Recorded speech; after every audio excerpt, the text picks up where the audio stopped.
Halo sahabat-sahabat GKS Farm, selamat bertemu kembali di video kita kali ini. Di video kali ini kita akan membahas langkah-langkah untuk beternak entok untuk pemula. Terima kasih buat teman-teman semua yang sudah join di channel YouTube kita ataupun di TikTok, yang sudah mendukung channel kami agar GKS Farm boleh semakin hari semakin jaya.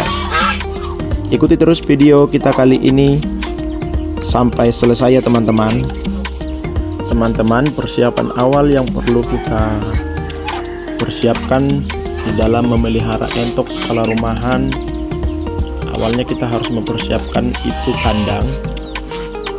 Kandang itu memiliki ukuran yang sesuai dengan jumlah entok yang akan kita ternakan. Pastikan kandang cukup luas agar entok dapat bergerak bebas. Bila perlu, ada tempat berteduh dan juga ada untuk pisahkan tempat untuk makan.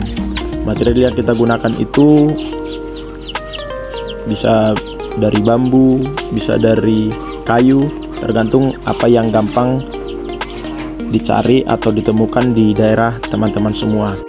Nah, yang kedua teman-teman sahabat GKS Farm, setelah kita selesai membuat kandang untuk entok-entok kita, tentunya kita masuk ke dalam pemilihan bibit entok. Di dalam pemilihan bibit entok, tentunya kita harus memilih entok-entok yang berkualitas tinggi, yang mempunyai bobot yang sangat besar, dan tentunya nanti itu akan kita peruntukan untuk jadi indukan ke depannya. Setelah kita memilih bibit entok, tentunya kita harus memiliki tempat pakan dan juga minum dan peralatan kebersihan. Setelah kandang dan bibit entok selesai, kita lanjut ke pemilihan ataupun manajemen pakan. Pakan sangat penting untuk pemeliharaan entok-entok kita teman-teman, baik itu pakan pabrikan maupun pakan yang kita racik sendiri atau fermentasi.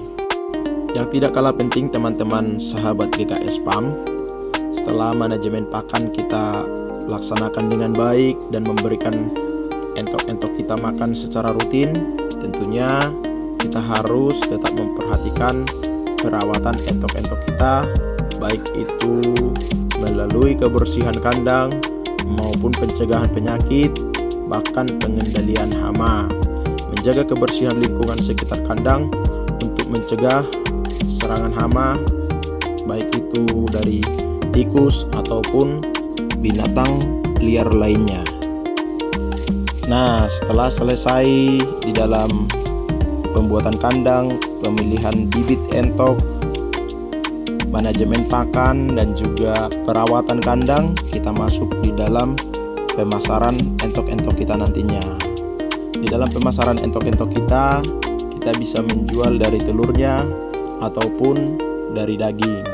Biasanya peternak entok banyak juga yang menjual DOE-nya. Kita bisa menjual telur di pasar-pasar tradisional.